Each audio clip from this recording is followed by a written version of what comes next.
같이 나눌 말씀은 요한복음 8장 12절 한 절 말씀입니다.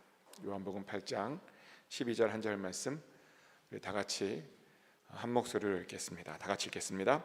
예수께서 또 말씀하여 이르시되 나는 세상의 빛이니 나를 따르는 자는 어둠에 다니지 아니하고 생명의 빛을 얻으리라. 아멘.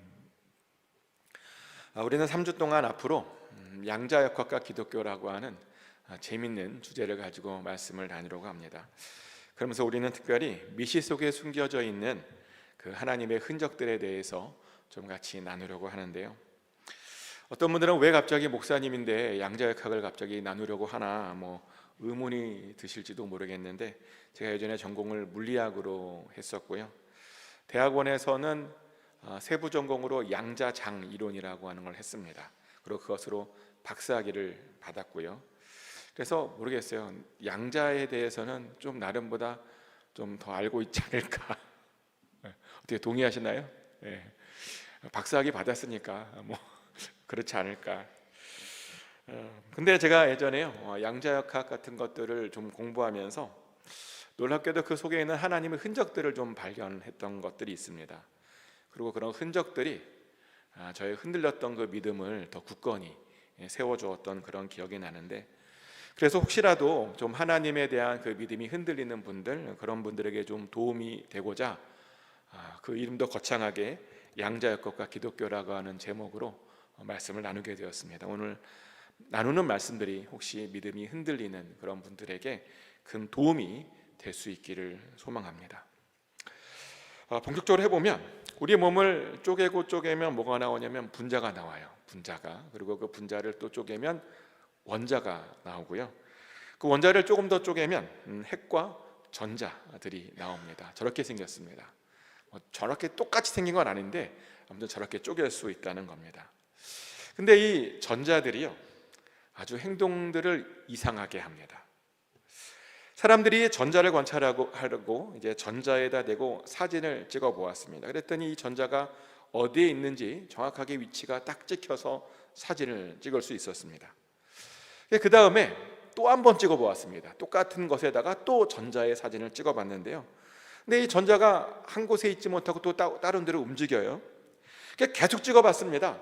그랬더니 찍을 때마다 다 위치가 바뀌어 있었습니다. 그래서 이번에는 그 사진들, 찍었던 사진들 위치들을요 한번 포개어 보았답니다. 그랬더니 구름 모양을 가진 이런 모양들이 나오더랍니다. 이렇게 생긴 것을 우리가 전자, 구름이라고 말을 합니다.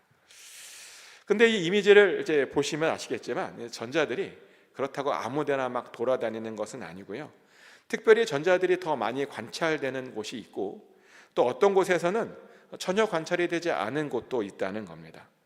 그래서 학자들이 이 그림을 보고 뭐라고 결론 내렸냐면, 전자를 어떻게 결론 내냐, 전자는 양자다라고 하는 결론을 내렸습니다. 양자라는 말이 무슨 말이냐면요, 이것이 파동함수로 이루어져 있다라는 말입니다. 즉 전자인데 파동처럼 행동한다는 뜻입니다. 이것은 발견 당시에 굉장히 충격적인 사실이었는데요. 왜냐하면 그동안 사람들은 질량이 없는 아이들만 파동이다라고 그런 생각을 했기 때문입니다.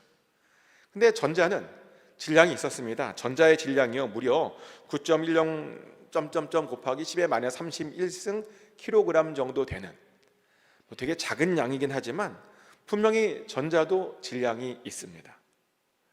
그런데 우리가 매일 보는 일상에서 보는 파동은요 질량이 없거든요. 한번 물의 파동을 생각해 보십시오. 물이 있는데 거기다가 돌을 던지면 파동이 생기죠. 근데 이 파동 안에는 어떠한 질량도 없습니다. 물뿐만이 아니죠. 우리가 빛도 파동이라고 말을 하는데 당연히 빛에도 질량이 없습니다. 그래서 우리는 그동안 질량이 없는 것들만 파동이 될 수 있다고 생각했습니다. 근데 당황스럽게도 전자는요 질량이 있음에도 불구하고 파동적인 성질이 있다는 겁니다. 근데 더욱더 연구해 보니까 전자만 그런 건 아니고요, 아주 작은 입자들은 그런 파동적인 성질들을 다 가지고 있다는 겁니다. 그리고 우리가요 크게 느끼지 못해서 그렇지 질량이 큰 것들에도 사실은 파동적인 성질이 있다라고 학자들은 말합니다. 그 덕분에 우리는 또 무엇을 알게 됐냐면요, 빛이 질량은 없어서 파동인 줄 알았거든요. 근데 이 파동뿐만 아니라 이 빛이 입자인 것도 알게 되었습니다. 입자처럼 행동하고 있다는 것도 알게 되었습니다. 이것을 그래서 우리가 빛의 이중성이라 그래요. 빛이 입자성과 파동성을 다 가지고 있다라고 하는 것을 우리가 뭐라고 말하냐면 빛의 이중성이라고 말을 합니다. 그런데 이것은 사실 우리 기독교에게 굉장히 중요한 이야기이기도 합니다. 왜냐하면 우리 기독교는요, 빛을 아주 중요하게 생각하고 있기 때문이죠.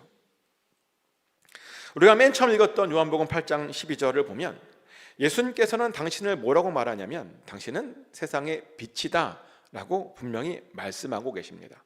즉 예수님이요, 빛이라는 겁니다. 그리고 정말 놀랍게도요, 창세기 1장에 보면 하나님께서 제일 먼저 창조하신 것이 뭐냐? 바로 빛이었습니다. 이렇게 빛은 우리 기독교에서 아주 중요한 위치를 차지하고 있습니다. 근데 과학자들이 말하길 뭐라고 말하냐면요, 이 빛에 이중성이 있다는 겁니다. 그러다 보니 자연스럽게 이런 질문들이 생기게 되죠. 그러면 우리 예수님에게도 이런 이중성이 있는 것인가? 라는 질문이 생기게 되죠. 어떻게 생각하십니까? 우리 예수님에게도 이중성이 있을까요? 없을까요? 당연히 있습니다. 빛이 입자성과 파동성을 가지고 있는 것처럼 우리 예수님께서는 인성과 신성이라고 하는 두 가지 속성이 있습니다. 예수님은 참 인간으로 이 땅에 오셨습니다. 그런데요, 철저하게 인간으로 사셨고, 근데 나중에 알고 보니까 그 예수님께서 하나님이시라고 하는 사실을 알게 되었습니다. 이렇게 빛 대신 예수님 안에요, 인성과 신성이 같이 공존하는 그런 이중성이 있었다는 겁니다. 너무 놀랍지 않습니까? 빛에도 이중성이 있다 하더니 우리 예수님에게도 이중성이 있다니요. 이렇게 하나님께서는 자연 안에 하나님의 그런 성품들을 숨겨 놓으셨습니다. 그래서 사실 우리들이요, 자연만 보아도 하나님을 깨달아 알 수 있다라고 그러죠. 그것을 일반 계시라고도 말을 합니다. 근데 이것은 제 이야기가 아니라 바울의 이야기입니다. 로마서 1장 20절 말씀인데요, 창세로부터 그의 보이지 아니하는 것들 곧 그의 영원하신 능력과 신성이 그가 만드신 만물에 분명히 보여 알려졌나니 그러므로 그들이 핑계하지 못할지니라. 아멘. 저는 개인적으로 이 말씀을 굉장히 좋아하는데요, 하나님께서 만드신 이 모든 피조물 안에 하나님의 능력과 신성이 다 담겨져 있다는 겁니다. 그래서 사람들이요, 그 자연만 보고도 사실은 창조주 하나님을 발견할 수 있답니다. 때문에 아무도 나는 창조주 하나님은 몰라라고 핑계할 수가 없다는 겁니다. 그런데요, 이렇게 자연 속에서 우리가 창조주를 발견할 수 있는 것 중에 하나가 뭐냐? 바로 이 이중성 문제입니다. 전자가 또 빛이 모두 이중성을 가지고 있는 것처럼 빛 대신 예수님도 이중성이 있다는 거죠. 그런데요, 이것을 처음에 발견했던 사람들은 이런 이중성을 사실은 잘 이해하지 못했습니다. 아니, 어떻게 물질이 하나의 물질인데 두 가지 속성을 가질 수 있는가? 그것을 이해하지 못했습니다. 그래서요, 이런 양자역학이 나왔을 때 많은 사람들이 이 양자역학을 믿지 못했습니다. 그 아주 대표적인 사람이 누구냐면 그 이름도 유명한 아인슈타인이잖아요. 아인슈타인이 1927년도에 열렸던 솔베이 회의에서 양자역학에 대한 아주 이런 유명한 말을 남겼죠. 신은 주사위의 놀이를 하지 않는다. 아마 한 번쯤 이런 되게 유명한 말들을 한 번쯤 들어보셨을 것 같은데, 이 회의에서 사실은 아인슈타인과 보어라는 사람이 아주 격렬한 논쟁을 했습니다. 그러면서 아인슈타인은요, 입자의 확률적인 해석을 자기는 반대한다라고 말하면서 신은 주사위 놀이를 하지 않을 것이다 라고 선포했죠. 입자의 확률적 해석이 뭐냐면 어떤 물질의 상태가 이제 관찰 전후로 바뀌는 것을 우리가 입자의 확률적 상태라고 말을 합니다. 어떤 물질의 상태가요, 관찰하기 전에는 확률적 상태, 즉 파동함수로 되어 있답니다. 그런데 어떤 관찰자가 그것을 관찰하려고 하면 갑자기 그 확률적 상태가 하나의 상태로 붕괴된답니다. 그래서 어떤 상태의 결과는요, 관찰자에 의해서 아주 큰 영향을 받는다라고 하는 해석이 바로 이 확률적 해석이라고도 하죠. 이것을 다른 말로 코펜하겐의 해석이라고도 말을 합니다. 그런데 아인슈타인은요, 이런 해석을 거부했습니다. 이 세상이 확률적이다라고 하는 사실을 믿지 않았습니다. 물론 결국에는 아인슈타인이 틀린 것으로 판정이 나긴 했어요. 왜냐하면 더 연구해 보니까요, 정말 코펜하겐의 해석대로 물질의 상태는 원래 확률적 상태로 있다가요, 관찰자에 의해서 완전히 다른 결과들을 서로 내어줄 수 있다라고 하는 걸 우리가 실험적으로 우리가 검증했고 알게 되었기 때문입니다. 그런데요, 그때에는 이렇게 당대의 최고 천재라고 했던 아인슈타인도 이 양자역학에 대해서 잘 이해하지를 못했습니다. 그 정도로 이 양자역학은요, 굉장히 어려운, 그런 쉽지 않은 그런 학문이었습니다. 그래서 파인만 같은 경우는요, 이런 말까지 남겼어요. 뭐라고 남겼냐면, 양자역학을 이해한다고 말하는 사람들은 실제로는 그것을 이해하지 못한 것이다, 이런 말도 남겼고요. 나는 양자역학을 설명할 수는 있지만 이해하지는 못하겠다, 이런 말도 남겼고요. 양자역학의 본질은 그것이 이상하다는 것이다, 이런 말도 남겼어요. 파인만이 누구신지 모르시죠? 파인만, 그럴 줄 알았습니다. 파인만은 어떤 사람이냐면요, 물리학자들에게는 거의 BTS급의 탑스타입니다. 물리학자 중에 파인만을 안 좋아하는 사람은 없어요. 이 사람은 양자 전기역학으로 굉장히 많은 일을 했던 사람인데, 그 공로로 이제 1965년도에 노벨 물리학상을 받았던 굉장히 유명한 그런 사람입니다. 한마디로요, 천재 중에 천재라는 그런 사람입니다. 근데 그런 천재가요, 이런 말을 남겼다니까요.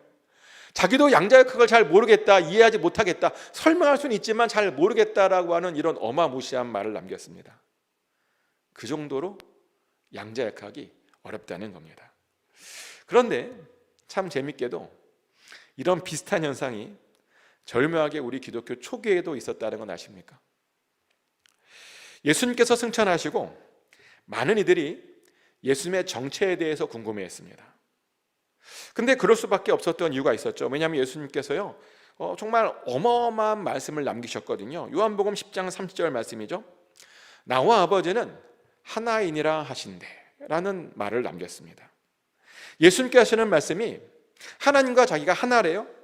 그 말은 자기가 곧 하나님이랍니다. 근데 이런 말씀을 여기만 남긴 것은 아니고요, 예수님께서는 심지어 나를 본 사람은 하나님을 본 것이다, 그리고 나를 봤으면 하나님을 볼 필요가 없다라고 하는 그런 말씀도 남겼죠. 그리고 결정적으로요, 마지막으로 이런 말씀도 남기셨습니다. 마태복음 28장 19절 말씀인데요, 그러므로 너희는 가서 모든 민족을 제자로 삼아 아버지와 아들과 성령의 이름으로 세례를 베풀고. 아멘. 예수님께서 마지막으로 아주 중요한 명령을 내리셨죠. 모든 민족으로 제자를 삼아 세례를 베풀어 주랍니다. 근데 그때 어떻게 세례를 베풀어야 되느냐? 아버지의 이름이 아니라 아버지와 아들과 성령의 이름으로 그렇게 세례를 주어야 된다라고 말을 합니다. 그래서 이 말만 보면 우리가 어떤 생각이 드냐면, 하나님과 아들과 성령이 같은 위치에 있는 것처럼 보이기까지 합니다. 그러다 보니 유일신을 믿던 유대인들에게 이것은 아주 큰 혼란이었습니다. 그동안 하나님이 한 분이신 줄 알았는데, 그동안 혹시 자기네들이 잘못 믿은 건가? 사실은 세 분이었는데 잘못 믿은 건가 하고 아주 큰 혼란에 빠졌습니다. 그렇다고 그것을 또 세 분이라고 함부로 인정할 수도 없었습니다. 왜냐하면 하나님께서는요, 분명히 이렇게 말씀하셨거든요. 신명기 6장 4절 말씀이죠. 이스라엘에 들으라, 우리 하나님 여호와는 오직 유일한 여호와시니. 아멘. 하나님은요, 유일한 여호와이시랍니다. 즉 한 분 하나님이시라는 겁니다. 서로 이제 이야기가 틀린 거예요. 그러다 보니 큰 고민에 빠졌습니다. 그리고요, 그 고민은 무려 1세기 내내 계속되었습니다. 그러다가 2세기에 터툴리안이라고 하는 신학자가 처음으로 삼위일체라고 하는 용어를 제안하죠. 그러며 하나님과 예수님과 성령님이 하나의 본질이지만 사실은 세 개의 위격을 가지고 계시다라고 하는 것을 주장하게 됩니다. 그러더니 이것을 받아서 오리겐이라고 하는 신학자는요, 이 개념을 더 발전시켜서 성자가 사실은 성부 안에 나왔다라고 하는 개념을 덧붙입니다. 그러면서 성부와 성자 사이에 그런 위계의 개념을 도입했습니다. 그리고 이것을 이제 받아들여져서 결국에는 325년에 니케아 공회에서 성부와 성자는 각각의 위격으로 존재하지만 동일한 본질을 가진 한 분 하나님이라고 하는 것을 확정하게 되죠. 근데 이때까지도 여전히 성령에 대한 그런 논의는 그렇게 없었습니다. 그러다가 381년도에 열렸던 콘스탄티노플 공회에서 이 성령에 대한 논의도 이제 되었고요. 그 결과 콘스탄티노플 공회에서는 뭐라고 결정했냐면 성령 역시 동일 본질이고 세 번째 위격임을 공식적으로 인정하게 됩니다. 이것이 우리 기독교의 공식적인 삼위일체론이 되었죠. 하지만 많은 이들이 이 삼위일체론을 여전히 이해하지 못하고 있습니다. 왜냐하면 삼위일체론은 사실 간단하게 말하냐면요, 하나를 셋이다라고, 일은 삼이다라고 말하는 것이기 때문입니다. 그래서 사실 기독교에서 제일 많은 이단이 나온 것이 어디냐? 바로 이 삼위일체론입니다. 그 중에 대표적인 이단이 양태론주의자들이죠. 양태론은 뭐냐면 하나님은 본질상 한 분인데 그냥 역할이 다른 거다. 어떤 때는 성부 역할로, 어떤 때는 성자 역할로, 어떤 때는 성령 역할로 각각 다르게 다른 역할로 나타나는 것뿐이다 라고 주장하는 게 양태론입니다. 그런데요, 이 주장에는 아주 심각한 문제가 있습니다. 왜냐하면 이 주장으로는 예수님의 세례 장면을 도저히 설명할 수가 없기 때문이죠. 예수님의 세례 장면이 이렇게 나오죠. 마태복음 3장 16절부터 17절까지 말씀입니다. 예수께서 세례를 받으시고 곧 물에서 올라오실새 하늘이 열리고 하나님의 성령이 비둘기같이 내려 자기 위에 임하심을 보시더니 하늘로부터 소리가 있어 말씀하시되 이는 내 사랑하는 아들이요 내 기뻐하는 자라 하시니라. 아멘. 방금 이거들의 말씀을 보면 놀랍게도 성자와 성령과 성부 하나님이 한 곳에 같이 계십니다. 성자 하나님은 세례를 받고 계시고, 성령 하나님은 비둘기같이 임하고 계시고, 성부 하나님은 하늘에서 말씀하고 계십니다. 그래서요, 이것만 봐도 우리가 그것이 하나인데 서로 역할만 다른 것이다 라고 그런 말을 할 수가 없죠. 세 분이 한 공간에 있다 보니 그렇게 역할만 다른 것이다 라고 이야기할 수가 없다는 겁니다. 근데 양태론주의자들은요, 그것도 모르고 그냥 역할만 다른 것이다 라고 주장을 했습니다. 또 그 다음으로 유명한 이단은 삼위일체와 관련된 유명한 이단은 뭐냐면 아리우스주의자들입니다. 아리우스주의자들은 그럼 우리가 예수님을 신으로 인정하지 말자로 해서 빼버렸습니다. 예수님의 신성을 부인했던 겁니다. 근데 이 말은요, 예수님께서 나는 하나님과 하나다라고 하는 그 말을 부인하는 말이죠. 그래서 이것도 사실은 이단적인 주장이었습니다. 또 그 다음으로 유명한 이단은 어떤 이단이 있냐면 마르키온주의자들이 있습니다. 그들은 정말 놀랍게도요, 구약의 하나님과 신약의 하나님을 다른 존재라고 주장했습니다. 구약의 하나님은 제가 보니까 율법의 하나님으로 나쁜 하나님이래요. 근데 신약의 하나님은 사랑의 하나님으로 좋은 하나님 같대요. 이렇게 하나님도 둘로 쪼개버렸습니다. 그리고 그렇게 성부와 성자를 갈라버렸습니다. 근데 이것은 사실은 성경의 통일성을 파괴하는 아주 잘못된 주장이죠. 우리가 성경을 진리로 믿는 이유는 구약에서 예언된 모든 것들이 신약에서 그대로 이루어졌기 때문입니다. 그래서 우리는 구약의 하나님과 신약의 하나님을 같은 하나님이라고 믿고 있죠. 그런데 어떤 사람들은 이 삼위일체를 제대로 이해하지 못하다 보니 구약의 하나님과 신약의 하나님을 서로 다른 하나님이라고 믿는 그런 정말 어처구니 없는 일을 하게 되었다는 겁니다. 이렇게요, 삼위일체 이론이 어려웠습니다. 그래서 어떤 사람들은 이런 말도 해요. 뭐라고 말하냐면 삼위일체는 이해하는 게 아니다, 삼위일체는 믿는 것이다 라고 말을 합니다. 그런데요, 양자역학도 비슷해요. 양자역학도 이해할 수가 없어요. 단지 관찰만 할 수 있을 뿐입니다. 그리고 그것은 과학자들에게요, 자연에 대한 아주 중요한 인식을 바꾸어 놓았는데, 그 전에 과학자들은 자연현상을 보면서 왜라는 질문들을 던졌습니다. 그리고 그 이유를 통해서 자연을 이해하려고 했습니다. 그런데 양자역학 이후로는요, 우리가 자연에서 왜라는 질문을 던질 수가 없게 되었습니다. 왜냐하면 이해할 수가 없거든요. 단지 과학자들이 던질 수 있는 질문은 뭐냐면 어떻게라는 것이 되었습니다. 왜냐하면 입자들이 확률로 있다 보니 이게 어디로 튈지 잘 모르기 때문이죠. 근데 아무튼 여기서 중요한 것은 뭐냐면 그런 확률들이 파동 함수로 되어 있다는 겁니다. 그리고 파동 함수로 되어 있다는 말은 무슨 말이냐면 그것이 실제로 파동처럼 행동한다라고 하는 그런 뜻입니다. 그래서 양자역학을 처음 발견한 사람들은 입자가 파동이라는 사실을 한번 실험적으로 확인해 보고 싶었습니다. 그냥 파동 함수가 아니라 진짜 파동인가 한번 실험적으로 확인해 보고 싶었습니다. 그래서 이제 전자를 이용해서 이것을 실험해 보게 되는데, 우리가 보통 파동 실험을 한다라고 하는 말은 무슨 말이냐면 그 파동을 두 개의 문이 있는 곳을 한번 통과시켜 보는 겁니다. 두 개의 문으로. 그러면 저기 그림에서 보듯이 두 개의 문에서 나온 파동들이 서로가 서로에게 영향을 줍니다. 이것을 전문적인 용어로 간섭이라 그래요. 간섭, 서로 간섭한다라고 하는데, 두 개의 파동이 만나면 서로 간섭을 합니다. 그리고 만났을 때 서로 간섭하면서 어떤 곳은 두 파가 합쳐지기도 하고 또 어떤 곳은 두 파가 없어지기도 합니다. 저기 보면 그 밝은 곳이 합쳐진 곳이고요. 그 다음에 그 어두운 곳이 합쳐진 곳이고요. 밝은 곳은 없어진 곳입니다. 파동이.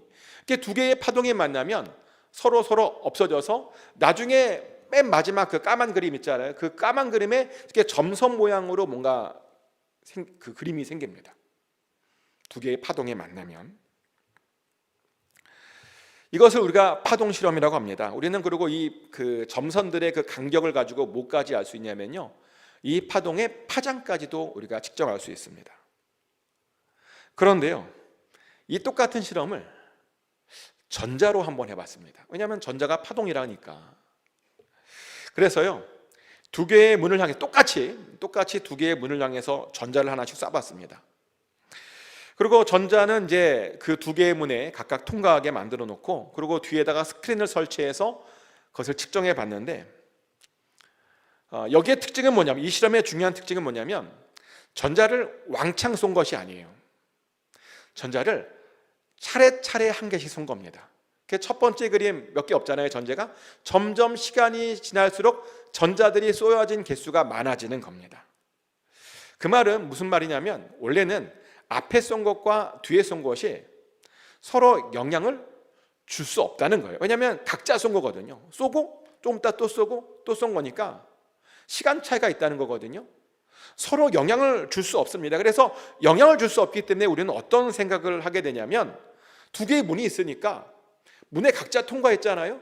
그럼 그 뒤에 그냥 일렬로 되어 있는 그런 전자의 두 무더기만 원래는 관찰되어야 됩니다. 파동이 아니라면요, 전자의 그 두 그룹이 이렇게 두 개만 보여야 되는 겁니다. 문이 두 개니까.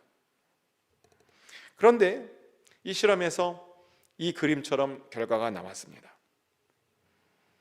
파동과 똑같은 결과가 나왔다는 거예요. 분명 전자들끼리 서로 영향을 줄 수 없는데 보니까 전자들끼리 영향을 주고받고 있었습니다.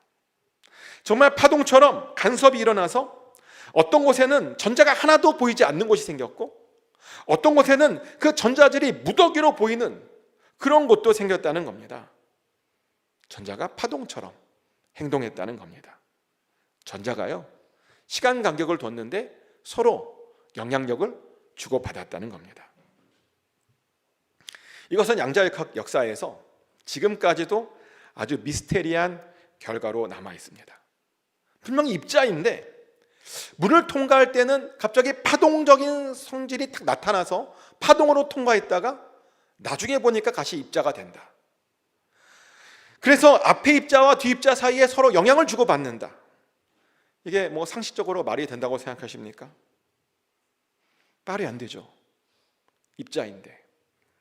그런데요, 이런 비슷한 모습이 사실은 부활하신 예수님의 모습에도 나타난다는 거죠. 성경은 부활하신 예수님의 모습에 대해서 이렇게 이야기합니다. 요한복음 20장 19절 말씀인데요, 이날 곧 안식 후 첫날 저녁 때에 제자들이 유대인들을 두려워하여 모인 곳의 문들을 닫았더니 예수께서 오사 가운데 서서 이르시되 너희에게 평강이 있을지어다. 아멘. 안식 후 첫날 제자들이 한 방에 모여 있었대요. 근데 제자들은 무서웠습니다.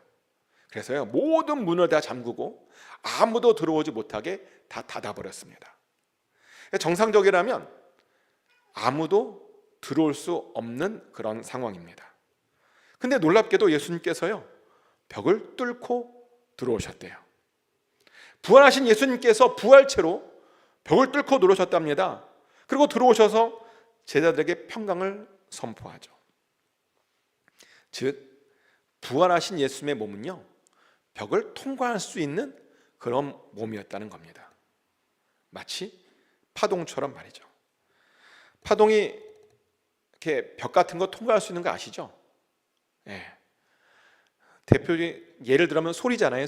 소리가 벽을 통과합니다. 왜냐하면 소리가 파동이기 때문입니다. 그래서 문 닫아놔도요, 다 들리잖아요. 우리가 소리도 파동이기 때문에. 소리는 파동이기 때문에 벽을 통과할 수 있습니다. 그런데요, 예수님도 똑같이 벽을 그렇게 통과하셨다는 겁니다. 그래서 예수님이 육신이 없는 줄 알았어요. 만질 수 없는, 통과하니까 만질 수 없는 존재인 줄 알았습니다. 그런데요, 놀랍게도 제자들 앞에 나타나신 그 예수님은 만질 수 있는 몸을 가지고 계셨습니다. 오죽하면 도마가 이런 말까지 했겠습니까? 요한복음 20장 25절 말씀인데요, 다른 제자들이 그에게 이르되 우리가 주를 보았노라 하니 도마가 이르되 내가 그의 손에 못자국을 보며 내 손가락을 그 못자국에 넣으며 내 손을 그 옆구리에 넣어보지 않고는 믿지 아니하겠노라 하니라. 아멘. 예수님께서 나타나셨는데 하필 그 자리에 도마가 없었대요. 그러니까 얘기 들어보니까 예수님이 나타나셔서 뭐 다 만지게 해줬다는 거예요. 그러니까 나도 만져보고 믿고 싶다고 지금 도마가 이렇게 하소연하는 거거든요. 나도 만져보면서 믿고 싶다고, 그 못자국 보고 그 창에 찔린 그 옆구리에 나도 손 넣어보고 만지면 내가 진짜 믿을 수 있겠다 라는 그런 고백을 했습니다. 이게 무슨 말이냐면요, 예수님의 몸이 제자들 앞에서는 딱딱해 있다는 겁니다. 보통 우리의 육신과 똑같았다는 겁니다. 즉, 파동이 아니었다는 거죠. 이런 것을 보면 부활의 육체는 파동이었다가 입자였다가 이렇게 왔다 갔다 할 수 있는 것처럼 보입니다. 근데 또 여기에서 중요한 것이 또 하나 있죠. 앞의 전자와 뒤의 전자가 서로 영향을 주고받았다는 사실입니다. 도대체 어떻게 앞사건과 뒷사건이 시간 차이가 있는데 있음에도 불구하고 어떻게 서로 그렇게 영향을 주고받을 수 있을까? 어떻게?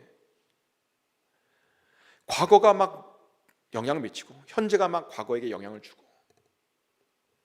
그런데요, 이미 우리는 구원받았을 때 그런 경험을 했죠. 성경에 보면 우리가 구원받게 되면요, 우리의 현재와 미래만 바뀌는 것이 아니라 우리의 과거도 바뀌었다라고 말하죠. 요한복음 5장 24절 말씀입니다.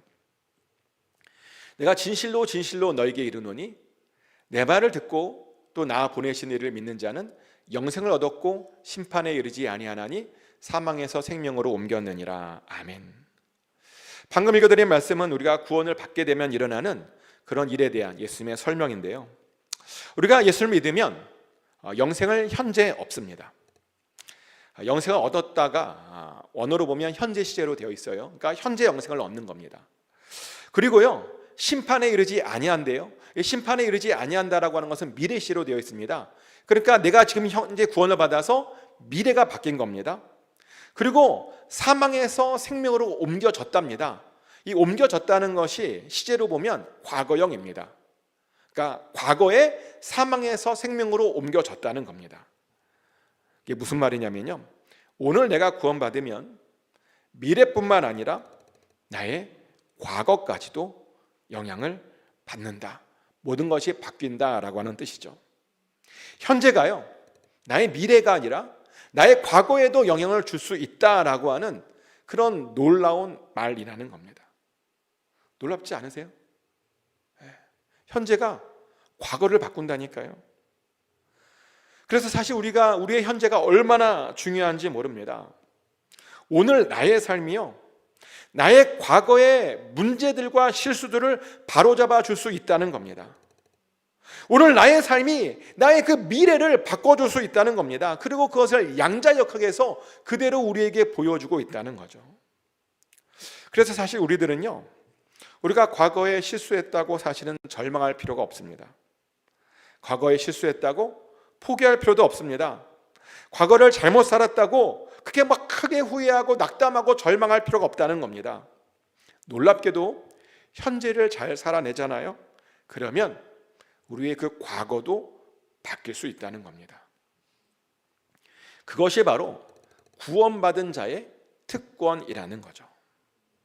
그런데 그런 현상들이 전자들 안에도 있었다는 겁니다. 놀랍지 않습니까? 그 다음 이야기는 또 다음 주에. 지금까지 우리는 오늘 전자가 가지고 있는 양자적인 성질을 가지고 우리 기독교에 있는 비슷한 이야기들을 좀 같이 나눴습니다. 아마 말씀을 들으시면서 느끼셨을 텐데 굉장히 우리 자연 세계에 우리가 믿는 하나님과 비슷한 것들이 많습니다.